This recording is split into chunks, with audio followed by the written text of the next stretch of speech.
ದೀಪಾವಳಿಗೆ ಕೆಲ ದಿನಗಳೇ ಬಾಕಿ ಇದೆ. ಎಲ್ಲರೂ ಕೂಡ ದೀಪಾವಳಿಗೆ ರೆಡಿ ಆಗಿದ್ದಾರೆ. ಎಲ್ಲರ ಮನೆಯಲ್ಲೂ ಕೂಡ ದೀಪಾವಳಿ ಆಚರಣೆ ಆಗುತ್ತೆ. ಆದರೆ ಗುತ್ತಿಗೆದಾರರ ಮನೆಯಲ್ಲಿ ಮಾತ್ರ ದೀಪಾವಳಿ ಆಚರಣೆ ಆಗೋದಿಲ್ಲ. ಯಾಕೆ ಅಂತಂದರೆ ಈ ಕಾಂಗ್ರೆಸ್ ಸರ್ಕಾರ ಒಂದು 2.5 ವರ್ಷ ಆದರೂ ಕೂಡ ಇನ್ನೂ ಗುತ್ತಿಗೆದಾರರಿಗೆ ಬಾಕಿ ಉಳಿಸ್ಕೊಂಡಿರುವಂಥ ಹಣವನ್ನು ಬಿಡುಗಡೆ ಮಾಡೋಕ್ಕಾಗಿಲ್ಲ.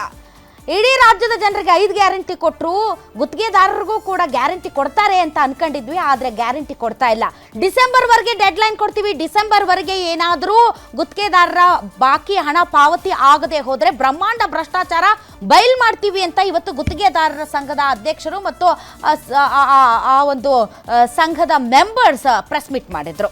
ಕಳೆದ ಬಾರಿ ಬಿಜೆಪಿ ಸರ್ಕಾರ ಇದ್ದಾಗ 40% ಕಮಿಷನ್ ಸರ್ಕಾರ, 40% ಕಮಿಷನ್ ಸರ್ಕಾರ, ಪೇ ಸಿಎಂ ಅಂತ ಹೇಳಿ ಬಿಜೆಪಿ ಸರ್ಕಾರ ಬೀಳೋದಕ್ಕೆ ಅರ್ಧ ಗುತ್ತಿಗೆದಾರರೇ ಕಾರಣ.